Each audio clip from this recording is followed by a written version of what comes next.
ഹൈക്കോടതി വേണ്ട എന്ന് പറഞ്ഞിട്ടും കൊലക്കേസ് പ്രതിയെ തുറന്നുവിടുകയാണ് കേരളത്തിലെ സർക്കാർ. കൊലപാതകൾക്ക് സഹായം ചെയ്യുക എന്നുള്ളത് CPMന്റെ ഒരു നയമായതുകൊണ്ട് ആരും ഇതിൽ അത്ഭുതപ്പെടുന്നില്ലെങ്കിലും ഹൈക്കോടതിയുടെ ഉത്തരവ് വന്ന് മഷി ഉടങ്ങുന്നതിന് മുൻപ് തന്നെ അതിന് പുല്ലുവില പോലും കൽപ്പിക്കാതെ CPMന്റെ ഈ കൊലപാതക സ്നേഹം വലിയ ചർച്ചയായി മാറിയിരിക്കുകയാണ്. അതായത് യൂത്ത് കോൺഗ്രസ് പ്രവർത്തകരായ ശരത് ലാലിനെയും കൃപേഷിനെയും വെട്ടിക്കൊലപ്പെടുത്തിയ പ്രമാദമായ പെരിയ ഇരട്ടക്കൊലപാതക കേസിലെ 8ാം പ്രതി സുബീഷ് വെളുത്തോളിക്ക് പരോൾ ലഭിച്ചിരിക്കുകയാണ്. പെരിയ കേസിൽ ഇരട്ട ജീവപര്യന്തത്തിന് ശിക്ഷിക്കപ്പെട്ട് കണ്ണൂർ സെൻട്രൽ ജയിലിൽ കഴിയുന്ന 10 പ്രതികളിൽ ഒരാളാണ് സുബീഷ്. ശിക്ഷ മരവിപ്പിക്കണമെന്ന് അഭ്യർത്ഥിച്ചുകൊണ്ട് സുബീഷ് കഴിഞ്ഞ ദിവസം ഹൈക്കോടതിയിൽ ഹർജി നൽകിയിരുന്നു.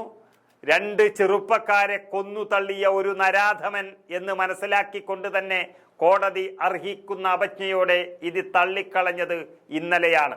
എന്നാൽ അതിന് തൊട്ടു പിന്നാലെയാണ് സർക്കാർ ഈ പരോൾ അനുവദിച്ചത്. ഇത് ആ യുവാക്കളോട് മാത്രമല്ല, ഈ രാജ്യത്തെ കോടതി സംവിധാനത്തോട്, നിയമ സംവിധാനത്തോട് തന്നെ കാണിച്ച ഒരു അനാദരവ് തന്നെയാണ്. ഈ കൊലപാതകം നടന്നത് കാസർകോട്ടെ ബേക്കൽ പോലീസ് സ്റ്റേഷൻ പരിധിയിലാണ്. അതുകൊണ്ട് ആ സ്റ്റേഷന് പരിധിയിലേക്ക് മാത്രം പ്രവേശനമില്ലാതെ തൊട്ടടുത്ത് എന്ത് സ്വതന്ത്ര വിഹാരം വേണമെങ്കിലും നടത്താമെന്നൊരു കണ്ടീഷനോടെയാണ് കിടിലൻ തീരുമാനമെടുത്തിരിക്കുന്നത്. അങ്ങനെ 20 ദിവസത്തേക്കാണ് പരോൾ അനുവദിച്ചിരിക്കുന്നത്.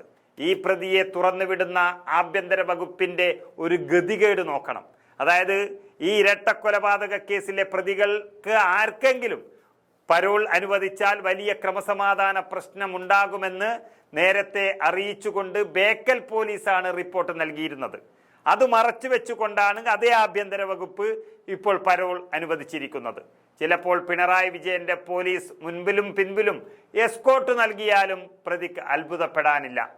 ആകെ ഉണ്ടായിരുന്ന 24 പ്രതികളിൽ 14 പേരെയാണ് എറണാകുളം CBI കോടതി ശിക്ഷിച്ചത്. എന്നാൽ വെറുതെ വിട്ട 10 പ്രതികളിൽ 8 പേരെ കൂടി ശിക്ഷിക്കണമെന്ന ആവശ്യം ഉന്നയിച്ചുകൊണ്ട് CBI ഹൈക്കോടതിയിൽ അപ്പീൽ ഹർജി നൽകിയിരിക്കുന്ന ഒരു സാഹചര്യത്തിലാണ് ഒരു കൊലയാളിയെ തുറന്നുവിടുന്നത്. 10 പേർക്ക് ഇരട്ട ജീവപര്യന്തവും 4 പേർക്ക് 5 വർഷം തടവ് ശിക്ഷയുമാണ് CBI കോടതി വിധിച്ചത് എന്ന് നമുക്കറിയാം. 10 പേരെ വെറുതെ വിട്ടതിനെതിരെയും നേതാക്കൾക്ക് ശിക്ഷ കുറഞ്ഞതിനെതിരെയും ശരത് ലാലിന്റെയും കൃപേഷിന്റെയും കുടുംബം അടുത്ത ആഴ്ച ഹൈക്കോടതിയിൽ അപ്പീൽ നൽകാൻ പോവുകയാണ്. കൊലപാതകത്തിന് ഒത്താശ ചെയ്തു കൊടുത്ത നേതാക്കൾ ശിക്ഷിക്കപ്പെട്ടെങ്കിലും ഇപ്പോൾ പുറത്തിറങ്ങി വിലസുകയാണവർ. മുൻ MLAയും CPMന്റെ കാസർഗോഡ് ജില്ലാ സെക്രട്ടേറിയറ്റ് അംഗവുമായ KV കുഞ്ഞിരാമൻ, മുൻ കാഞ്ഞങ്ങാട് ബ്ലോക്ക് പഞ്ചായത്ത് പ്രസിഡന്റ്, മുൻ ഉദുമ ഏരിയ സെക്രട്ടറി കൂടിയായ K മണികണ്ഠൻ, പാക്കം മുൻ local secretary Velutholi Raghavan, KV Bhaskaran എന്നീ നേതാക്കൾക്കാണ് 5 വർഷം തടവ് വിധിച്ചത്. ഇവർ 4 പേരും ജാമ്യത്തിൽ കറങ്ങുകയാണിപ്പോൾ. അവർക്കെതിരെയാണ് അപ്പീൽ പോകാൻ ഒരുങ്ങുന്നത്. ഏതായാലും കോടതി പൂട്ടിയിട്ട കൊലയാളിയെ തുറന്നുവിട്ട CPM സർക്കാർ കൊലപാതകത്തിന് വെള്ളവും വളവും നൽകുന്നു എന്നത് വലിയ പ്രതിഷേധമാണ് വിളിച്ചു വരുത്തിയത്.